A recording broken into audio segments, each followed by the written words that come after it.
Welcome back, everyone. Today's explainer is, well, it's a truly fascinating one. We are diving into some highly unconventional claims from a book published way back in May 2010 by Ryuho Okawa. And here's the hook. It claims to channel the spirit of the legendary economist Adam Smith to offer us a new wealth of nations. Now, whether you approach this as a spiritual text, a provocative thought experiment, or just a unique piece of economic philosophy, our goal today is to impartially unpack exactly what these pages are arguing. So let's jump right in. To really grasp what's going on here, we first need a quick refresher on the man himself. Adam Smith is basically the father of modern economics. He's the mind behind the 18th century classic, The Wealth of Nations, and that famous concept of the invisible hand, the idea that free markets self-regulate naturally through individual competition.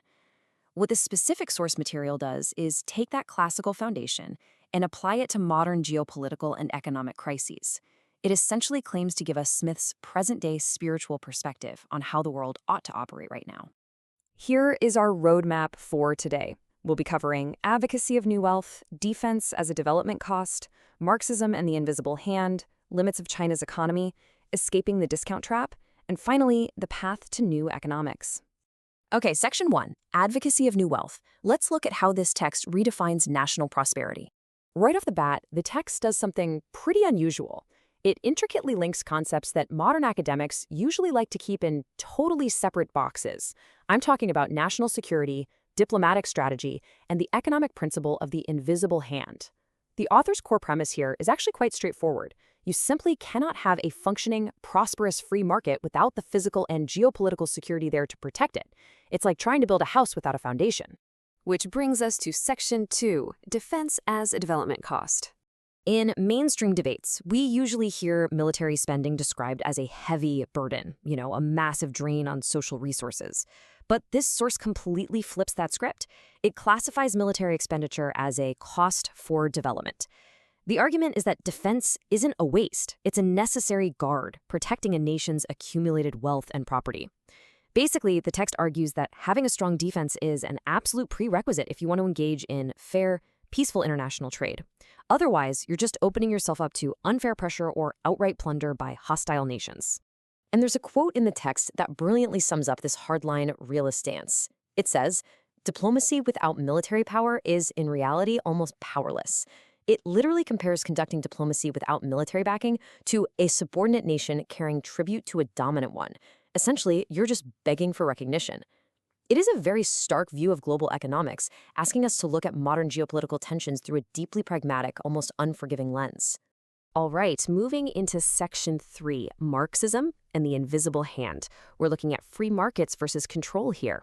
Here's where the source draws a massive line in the sand. On one side, it heavily champions the free market, driven by that invisible hand we talked about. It says the system rewards individual effort and entrepreneurial spirit.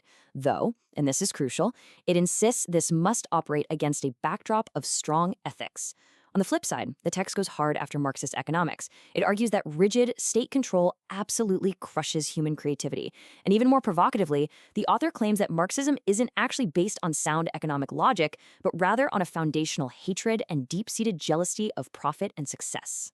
So, the main critique the text levels against planned economies is what it calls the illusion of control. It argues that it is just sheer arrogance for any small group of elites to think that human reason alone can perfectly manage a complex, living market. According to the book, the invisible hand represents a higher order, a natural economic balance, and any attempt at top-down planning is just going to disrupt that and inevitably fail. Let's look at Section 4, the limits of China's economy, and why the author believes the bubble will burst. Moving from theory into real-world application, the text aims some incredibly strong warnings directly at China's highly controlled economic model. The author is totally unambiguous here, predicting that China's economic bubble is absolutely going to burst. Why? Well, it points to some very specific structural weaknesses: a severe lack of freedom to acquire information, a heavy reliance on an information police and censorship, and widespread intellectual property theft instead of genuine innovation. Ultimately, the text argues that an autocratic political system is just fundamentally incompatible with running a fully advanced market economy. According to the author's theory, an authoritarian model might actually work fine for rapid early-stage industrialization. But a massive crisis hits when that nation tries to transition into being a truly advanced economy. To get true innovation and create high-value intellectual property, you absolutely need an open flow of information. Without that freedom, the text argues, the whole system just peaks, stagnates, and eventually collapses in on itself. Now for Section 5, Escaping the Discount Trap. We are shifting focus to the danger of deflation. So the text doesn't just point fingers outward. It actually has some extremely sharp criticisms for Japan's own domestic economic strategies. It uses this highly specific, super bold phrase, Uniqlo ruining the nation. Now, the author clarifies they aren't just attacking one single company. Instead, it's a harsh condemnation of a broader corporate strategy, the kind that relies entirely on cheap overseas labor to fuel a relentless race to the absolute lowest retail prices back home. The text views this obsession with extreme cheapness as a literal fast track to national economic ruin. And the text lays out exactly how this deflationary death spiral works. Step 1. Relentless discount wars kick off. Step 2. This extreme downward price pressure absolutely crushes domestic industries and local competitors who just can't match those overseas labor costs.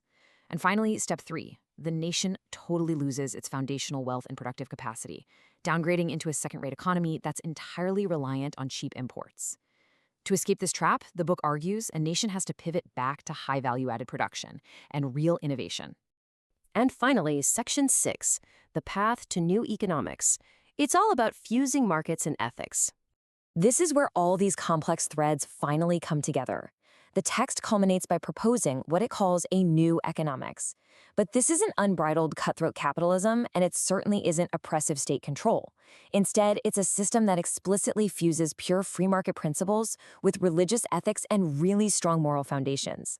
The author's point is that the invisible hand works best, and honestly, maybe only works in the long term, when the people competing in that market are guided by a strong ethical compass. That's what prevents capitalism from devolving into unethical predatory practices while still completely rejecting Marxist suppression. And that leaves us with the core thesis of this whole source material. In an era completely defined by global uncertainty, rapid deflation, and these massive ideological clashes between free and controlled markets, does modern economics actually require a return to moral and religious ethics to survive? It is a super heavy question, and it really challenges those traditional boundaries between spirituality and commerce. Thank you so much for joining me on this explainer. Keep questioning the economic frameworks around you, and we'll catch you next time. All right, let's jump right into this explainer and unpack a highly provocative source text dating back to May 25th, 2010. Today, we're going to look at a document that makes some incredibly striking metaphysical claims about Chinese historical figures, specifically focusing on the former supreme leader of China, Deng Xiaoping. What we're examining here is presented as a spiritual message, which is essentially framed as an interview conducted from beyond the grave. Now, regardless of your personal beliefs about the spiritual realm, this text provides a truly fascinating, almost allegorical framework to re-examine history, statecraft, and the very nature of power itself. To hook you right away, the source material asks us to imagine a pretty profound scenario. You ever wonder what actually happens to a supreme, purely materialistic leader when they, cross over into the spirit world? We usually judge historical leaders by the monuments they leave behind or the economic graphs of their nation. But this source asks us to look at the spiritual ledger. When a leader who fundamentally denied the existence of a higher power and prioritized absolute control above all else finally passes on, where exactly do they go? Well, according to the spiritual message captured in this text, the transition is absolutely not a peaceful one. The source depicts Deng Xiaoping as utterly confused upon his initial awakening in the afterlife. He's actually quoted as saying, what is this? Am I not on Earth anymore? He's portrayed as suddenly realizing that he's lost all his earthly power and is trapped in a terrifying, unfamiliar realm. He isn't peacefully sitting on a cloud. He's in a state of profound shock and total disorientation. So here is our roadmap for today's explainer. First, Deng Xiaoping's afterlife state. Second, the true aim of reform and opening. Third, meeting Hitler in the afterlife. And finally, the worst consequence of materialist states. Okay, let's dive into Section 1, Deng Xiaoping's afterlife state. The text absolutely does not hold back here. It literally dedicates its core chapters to describing the former supreme leader's descent. The source details his destination after death, describing him plunging into this grim, hellish, underground realm, kind of like being stuck at the very bottom of a deep, dark well. It sets an incredibly dark stage right from the jump. The text claims that right now, in the spirit world, Deng is experiencing a severe physical punishment. He describes being pulled down at immense speeds, trapped tens of thousands of meters underground in a subterranean prison. And the source is crystal clear on the why. This is framed as the direct, inescapable spiritual consequence of his materialistic, strong-arm politics. Specifically, it points to the brutal suppressions of human rights that occurred under his regime, like the Tiananmen Square incident. The idea is that the absolute power he wielded to crush people in life is now spiritually crushing him in death. Moving right along to Section 2, the true aim of reform and opening. We really need to contrast the mainstream history with the intense claims made in this book. Usually, the mainstream view paints Deng's reform and opening up policy as a pragmatic economic miracle, right? Something designed to lift citizens out of poverty and slowly integrate China into a democratic global order. But the source material flips that completely on its head. Through this spiritual interview, it claims the whole thing was a massive deception. The text asserts democratization was never the goal. Instead, it was a highly calculated strategy to deceive the West, steal their tactics, which the text calls stealing the enemy's art of war, and extract funds purely to expand their military. The text actually points to the 1989 Tiananmen Square incident as grim proof of this hidden agenda. In the West, it's often viewed as a tragic derailment of progress. But this source asserts that when students demanded freedom, they were militarily crushed because democratic reform fundamentally contradicted the state's true hidden objective, maintaining absolute top-down military control. According to the spirit of Deng in the text, economic growth was merely a tool. The real motivation was to use the allure of a massive consumer market to extract Western funds and technology. That newfound wealth, it wasn't meant for the everyday happiness of the citizen. It was meant to fuel the state apparatus and strictly supercharge the nation's armed forces. As the quote puts it, to earn money and expand the military is China's basic root. Which brings us to Section 3, Meeting Hitler in the Afterlife. This is where the text gets incredibly provocative. The source constructs a scenario in the spirit world where Deng Xiaoping allegedly crosses paths with Adolf Hitler, and in this spiritual dialogue, Deng is said to acknowledge a dark strategic parallel between his own methods of governance and those of Nazi Germany. He reflects on how both systems utilized rapid economic mobilization to mask much darker, aggressive state ambitions. The spiritual message literally has Deng admitting, "I partly copied Hitler's economic recovery policies." So the narrative actively frames Deng's much-lauded economic miracle not as a triumph of the free market, but as a strategy directly inspired by totalitarian methods, a system where the economy is completely subservient to the ultimate power of the state. The book draws some very stark parallels here between the two regimes.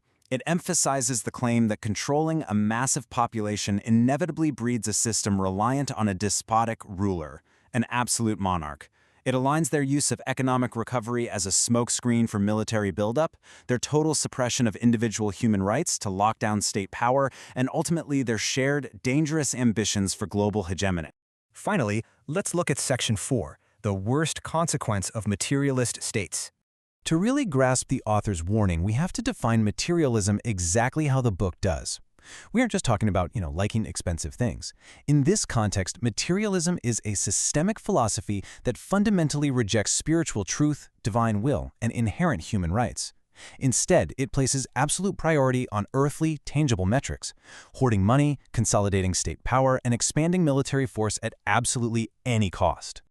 The source argues that in a materialist state like this, the social contract is completely flipped upside down. Regular citizens simply do not have inherent value. They're merely tools for the state's survival, basically economic engines meant to fund the military.